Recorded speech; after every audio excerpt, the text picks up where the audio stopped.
Halo semua, apa kabar? Saat ini kita akan membahas tentang prediksi pengetahuan dan pemahaman umum PPU untuk UTBK tahun 2025.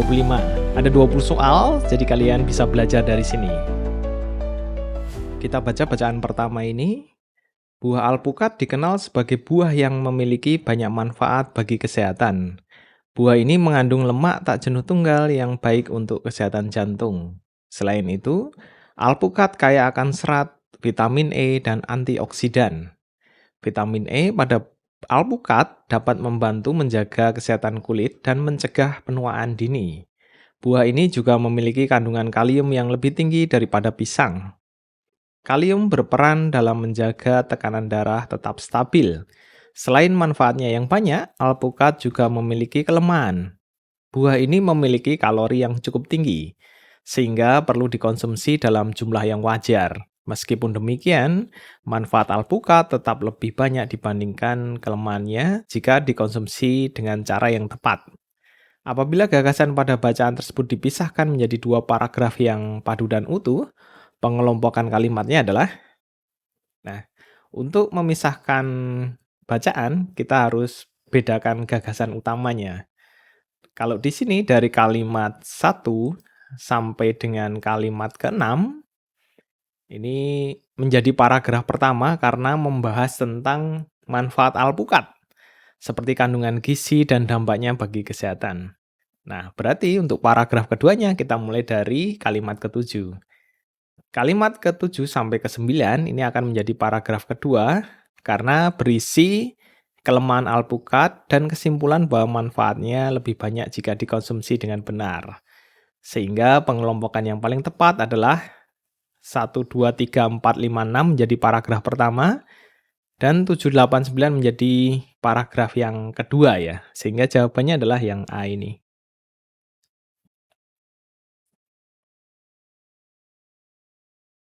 Kalimat yang tidak logis dalam bacaan tersebut adalah kalimat yang nomor berapa? Kita cek dari nomor 1.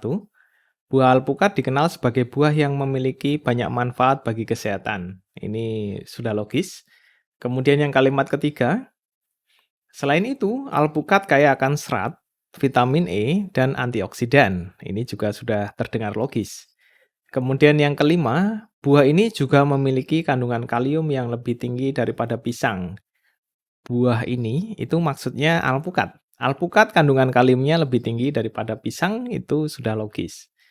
Kemudian yang kalimat ketujuh, selain manfaatnya yang banyak, alpukat juga memiliki kelemahan. Nah, apakah logis ini? Ternyata ini tidak logis karena ada kata selain ini yang tidak tepat.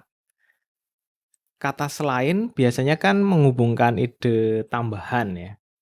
Nah, di sini ada kata manfaat sama kelemahan ini saling kontras. Jadi pemakaian selain ini tidak tepat, kita harus ganti. Kita harus ganti misalkan dengan kata meskipun. Nanti kalimatnya menjadi meskipun memiliki banyak manfaat, alpukat juga memiliki kelemahan. Nah, ini sudah logis ya. Bisa juga seperti ini. Walaupun bermanfaat, alpukat tetap memiliki kelemahan. Jadi, jawabannya adalah yang kalimat ketujuh, D ini.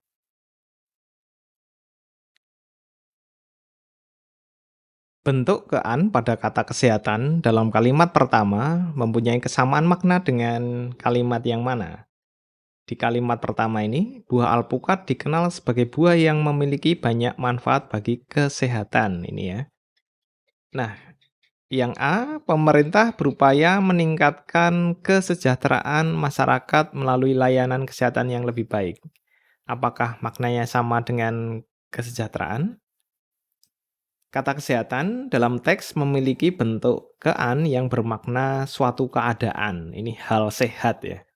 Nah, ini ternyata sama dengan kesejahteraan karena maknanya juga keadaan juga seperti pada kata kesehatan. Jadi kita langsung sudah dapat jawabannya yaitu A. Kata meskipun demikian dalam kalimat ke-9, titik-titik ide yang ada pada kalimat ke-8. Kalimat ke-9-nya berbunyi, meskipun demikian, manfaat alpukat tetap lebih banyak dibandingkan kelemahannya jika dikonsumsi dengan cara yang tepat. Sedangkan kalimat ke-8-nya, buah ini memiliki kalori yang cukup tinggi, sehingga perlu dikonsumsi dalam jumlah yang wajar. Kalimat ke-8 itu menyatakan bahwa alpukat memiliki kalori yang tinggi, sedangkan kalimat ke-9 menyatakan bahwa manfaat alpukat tetap lebih banyak. Kata meskipun demikian itu menunjukkan perbedaan atau kontras antara kedua ide tersebut. Sehingga jawabannya adalah mengontraskan. Ini yang B ya. Frasa memiliki kandungan kalium yang lebih tinggi daripada pisang pada kalimat kelima dapat diperbaiki menjadi kalimat kelima bunyinya, buah ini juga memiliki kandungan kalium yang lebih tinggi daripada pisang. Kalau kita perhatikan, di sini ada kata berulang ya, yang tidak perlu. Memiliki kandungan, ini bisa kita ganti dengan kata mengandung, agar lebih ringkas. Nah, jadi jawaban yang ada memiliki kandungan tidak kita pilih, seperti yang A dan B kita tidak pilih. Kemudian kalau C bagaimana? Mempunyai kalium yang lebih banyak dibanding pisang. Nah, ini kurang formal, karena kalau dibanding saja ini terlihat tidak formal, harusnya dibandingkan dengan pisang ya. Jadi C juga tidak kita pilih. Kalau D, mengandung lebih banyak kalium dibandingkan pisang. Ini dibandingkan dengan pisang harusnya ya. Jadi kurang dengan. Kalau yang E, mengandung lebih banyak kalium daripada pisang. Nah, ini sudah ringkas dan sudah baik. Jadi jawabannya adalah yang E ini. Mangrove merupakan ekosistem penting di daerah pesisir yang berperan dalam menjaga keseimbangan lingkungan. Hutan mangrove mampu menyerap karbon lebih banyak dibandingkan hutan tropis lainnya. Selain itu, akar mangrove yang rapat dapat mengurangi abrasi dan melindungi pantai dari gelombang tinggi. Namun, ekosistem mangrove menghadapi ancaman serius akibat aktivitas manusia dan perubahan iklim. Salah satu ancaman terbesar adalah alih fungsi lahan untuk tambak dan pemukiman, menjadikan mangrove sebagai tumbal atas kepentingan jangka pendek. Selain itu, peningkatan suhu global menyebabkan naiknya permukaan air laut yang berdampak pada kesehatan ekosistem mangrove. Jika terus berlanjut, hal ini dapat mengurangi luas hutan mangrove secara titik-titik. Kondisi tersebut akan berdampak pada berbagai aspek lingkungan, termasuk keanekaragaman hayati dan kehidupan masyarakat pesisir yang bergantung pada ekosistem ini. Kalimat yang mengandung makna lain dari yang tertulis adalah kalimat nomor berapa? Apakah kalimat nomor 1, 3, 5, 6, atau 8? Kalau kita perhatikan di kalimat 5, salah satu ancaman terbesar adalah alih fungsi lahan untuk tambak dan pemukiman, menjadikan mangrove sebagai tumbal atas kepentingan jangka pendek. Nah, di sini ekosistem mangrove itu menjadi yang dikorbankan ya istilahnya untuk kepentingan jangka pendek, yaitu untuk membangun tambak dan pemukiman.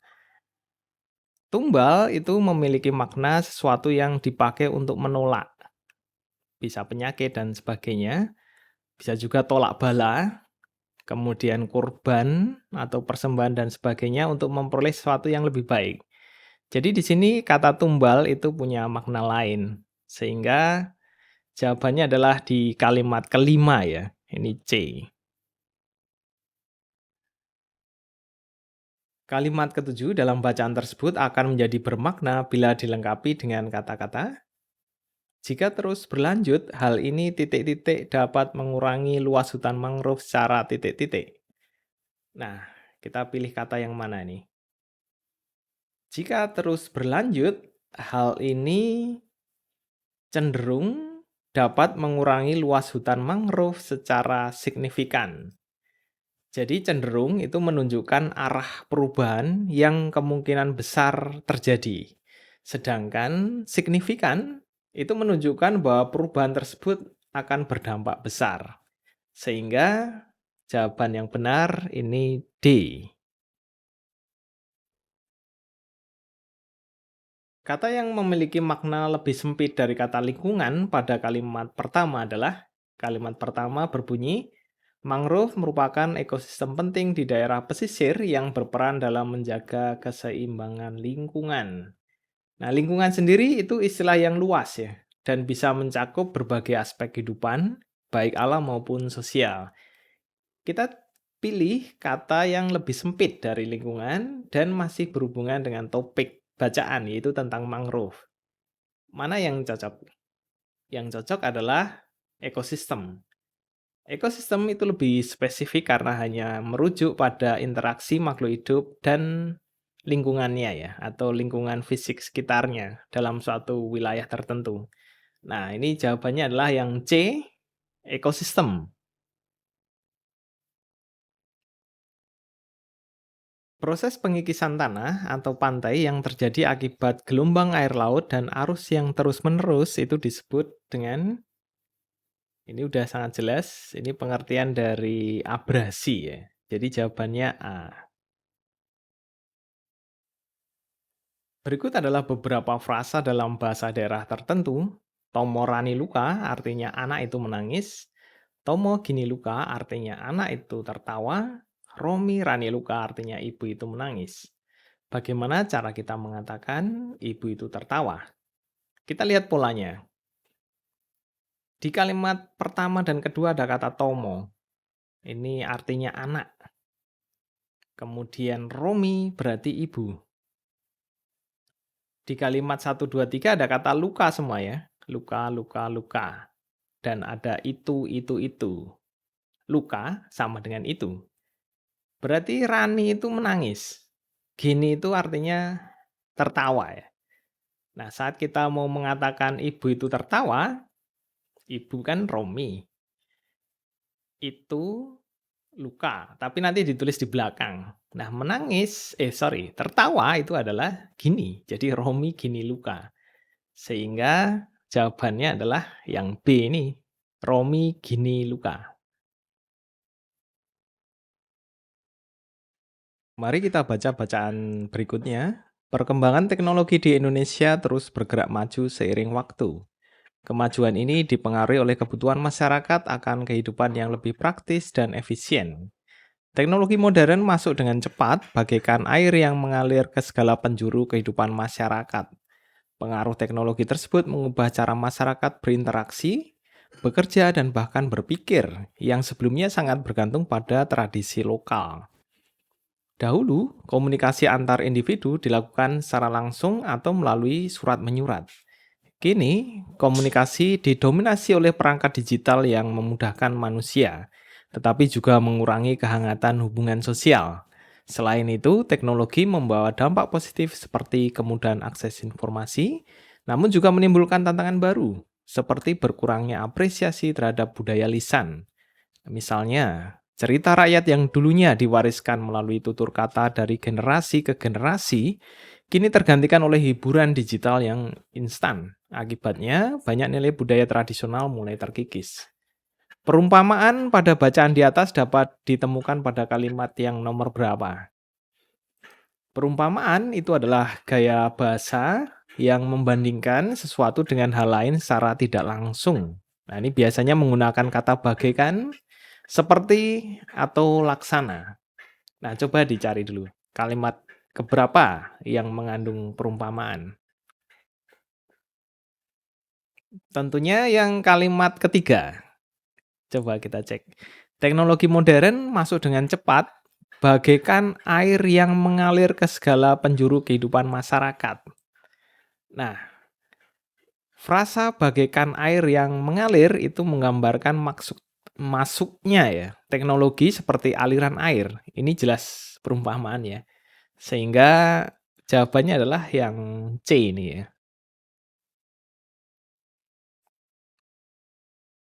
Kata terkikis dalam kalimat ke-9 berasosiasi dengan kalimat ke-9 ini, akibatnya banyak nilai budaya tradisional mulai terkikis. Terkikis itu secara harfiah artinya aus atau hilang sedikit demi sedikit ya, karena adanya proses tertentu. Misalkan saja erosi. Nah, dalam konteks budaya ini, kalau budaya yang terkikis artinya budaya yang melemah atau berkurang secara bertahap ya. Jadi ada tahapannya, tidak langsung hilang gitu, tidak. Jadi kalau hilang ini jelas bukan, rusak juga tidak sesuai, berkurang, nah ini yang cocok ya. Jadi kata terkikis berasosiasi dengan berkurang. Jawabannya C ini. Bagi kalian yang masih kesulitan dalam memahami pelajaran di sekolah, terutama untuk matematika, fisika, dan kimia SMA, kalian bisa mengunjungi website clavius.id, kemudian pilih modul SMA. Di sini ada modul matematika dasar, matematika tingkat lanjut, fisika, dan juga kimia ya. Misalkan kita mau belajar tentang bentuk eksponen dan bentuk akar. Di sini disediakan konsep dasar yang berupa video yang akan dijelaskan tentang bentuk eksponen, bentuk akar, persamaan eksponen sederhana. Dan juga ada latihan-latihan yang sangat banyak yang telah dilengkapi dengan video pembahasan juga. Ini akan membantu kalian dalam memahami pelajaran-pelajaran di sekolah. Pesan yang tersirat dalam paragraf pertama adalah, nah kita baca lagi paragraf pertama, perkembangan teknologi di Indonesia terus bergerak maju seiring waktu. Kemajuan ini dipengaruhi oleh kebutuhan masyarakat akan kehidupan yang lebih praktis dan efisien. Teknologi modern masuk dengan cepat, bagaikan air yang mengalir ke segala penjuru kehidupan masyarakat. Pengaruh teknologi tersebut mengubah cara masyarakat berinteraksi, bekerja, dan bahkan berpikir yang sebelumnya sangat bergantung pada tradisi lokal. Kita cek satu persatu. A. Teknologi di Indonesia berkembang karena dukungan tradisi lokal. Di paragraf pertama ini tadi tidak ada kata dukungan ya, jadi ini kurang tepat ini. Kalau yang B, kemajuan teknologi terjadi akibat tuntutan zaman. Perkembangan teknologi itu memang didorong oleh kebutuhan masyarakat yang sejalan dengan perkembangan zaman kan. Jadi teknologinya itu bisa masuk dengan cepat. Tadi bagaikan air yang mengalir ke segala penjuru kehidupan masyarakat. Yang ini akan mengubah cara masyarakat berinteraksi, bekerja, bahkan berpikir. Yang sebelumnya ini sangat tergantung pada tradisi lokal. Ini bisa nih yang B ini ya. Kita cek yang lainnya dulu. C, teknologi modern tidak mempengaruhi kehidupan masyarakat. Ini salah. Yang D, masyarakat Indonesia menolak perkembangan teknologi. Ini juga tidak ada tadi. Yang E, berkurangnya apresiasi terhadap budaya lisan. Oh, ini ada di paragraf yang kedua, jadi tidak kita pilih. Sehingga memang jawabannya adalah yang B ini ya.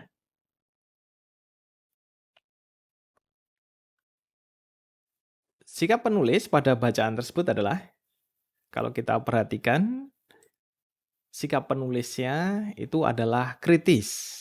Karena ia tidak hanya memuji teknologi, ini seperti pada kalimat nomor 7 ya. Selain itu, teknologi membawa dampak positif kan bagi kehidupan manusia ini, terutama dalam kemudahan akses informasi nih.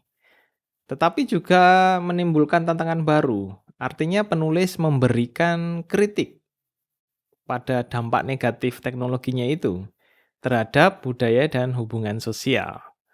Jadi di sini sikap penulis adalah yang B, kritis ya.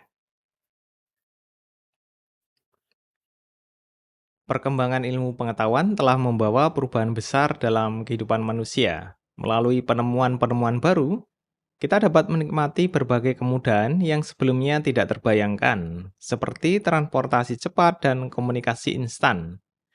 Kalau dulu perjalanan antar kota memakan waktu berhari-hari, kini hanya hitungan jam saja sudah cukup. Semua itu membuat jarak di antara manusia seolah semakin pendek. Bahkan kita bisa mengenal budaya lain tanpa harus meninggalkan rumah. Namun, di balik kemajuan ini, ada tantangan yang harus dihadapi agar manusia tidak kehilangan nilai-nilai kemanusiaan.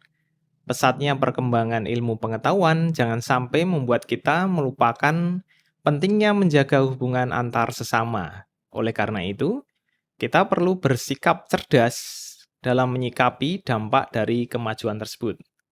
Kalimat yang tidak logis dalam bacaan tersebut adalah, kita cek dari kalimat pertama, Perkembangan ilmu pengetahuan telah membawa perubahan besar dalam kehidupan manusia. Ini sudah terdengar logis ya. Kemudian yang kalimat ketiga, kalau dulu perjalanan antar kota memakan waktu berhari-hari, kini hanya hitungan jam saja sudah cukup. Ini sudah jelas dan juga logis sih. Kalau kalimat keempat, semua itu membuat jarak di antara manusia seolah semakin pendek. Ini kurang jelas ya. Jarak antar manusia yang seolah semakin pendek ini. Agar lebih jelas dan logis, kalimat ini bisa diperbaiki menjadi semua itu membuat komunikasi antar manusia terasa lebih mudah. Seolah-olah jarak di antara mereka tidak lagi menjadi penghalang. Jadi akan jelas dan logis ini. Sehingga jawabannya adalah yang C, kalimat keempat. Kata cerdas dalam kalimat ke-8 berasosiasi dengan, jadi berasosiasi ini berarti memiliki hubungan atau keterkaitan dengan sesuatu berdasarkan makna, pengalaman, atau kesan tertentu. Kata-kata yang berasosiasi biasanya memiliki hubungan makna yang dekat. Nah, untuk kalimat ke-8 sendiri kita baca, oleh karena itu, kita perlu bersikap cerdas dalam menyikapi dampak dari kemajuan tersebut ya. Jadi cerdas ini. Kalau kita lihat dari pilihan, apakah bijaksana, ataukah teliti, tanggap, waspada, ataukah kreatif. Cari yang hubungannya dekat ya. Oke, sudah ketemu? Jawabannya itu adalah yang bijaksana. Kenapa kok bijaksana? Nah, bijaksana adalah kata yang paling dekat secara makna, karena mencakup kecerdasan yang disertai kepekaan dan kearifan, ini sesuai dengan konteks kalimatnya ya. Jadi, jawaban yang tepat adalah yang A ini. Kata yang memiliki makna bertingkat dengan kata kemudahan dalam kalimat kedua adalah, kita baca kalimat keduanya, melalui penemuan-penemuan baru, kita dapat menikmati berbagai kemudahan yang sebelumnya tidak terbayangkan seperti transportasi cepat dan komunikasi instan. Jadi kata kemudahan ini punya makna bertingkat dengan kata apa? Kenyamanan, kecepatan, kepastian, kelancaran, ataukah kesederhanaan? Makna bertingkat itu berarti ada hubungan hierarkis ya, atau gradasi makna antara dua kata. Nah, kata kemudahan ini merujuk pada proses atau kondisi yang menjadi lebih mudah dilakukan berkat penemuan baru. Nah, ini akan punya makna bertingkat dengan kelancaran ya. Kelancaran sendiri adalah kata yang memiliki makna bertingkat karena kelancaran merupakan salah satu hasil atau aspek dari kemudahan.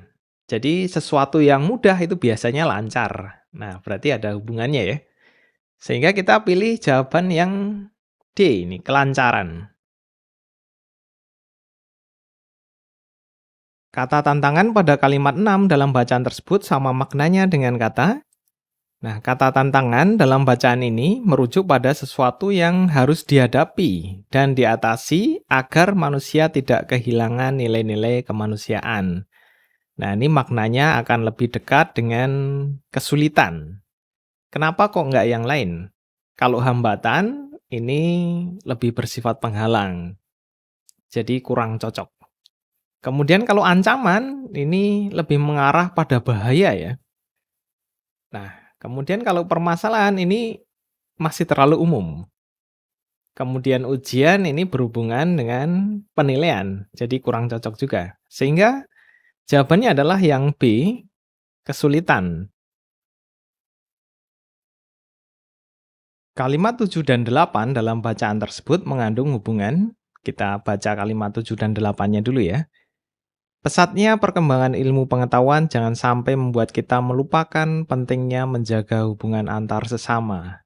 Oleh karena itu, kita perlu bersikap cerdas dalam menyikapi dampak dari kemajuan tersebut.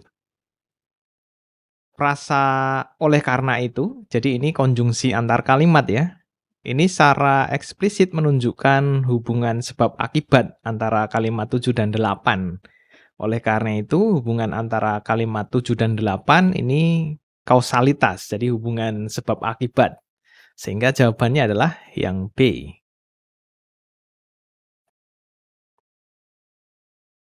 Antonim dari kata dampak dalam kalimat ke-8 adalah, jadi di kalimat ke-8 ini bunyinya, oleh karena itu kita perlu bersikap cerdas dalam menyikapi dampak dari kemajuan tersebut. Kita cek satu persatu ya. Kalau akibat ini sinonim ya, persamaan kata. Benturan juga sinonim. Imbas ini sinonim juga dari dampak, efek juga sama. Jadi A sampai D ini sinonim semua.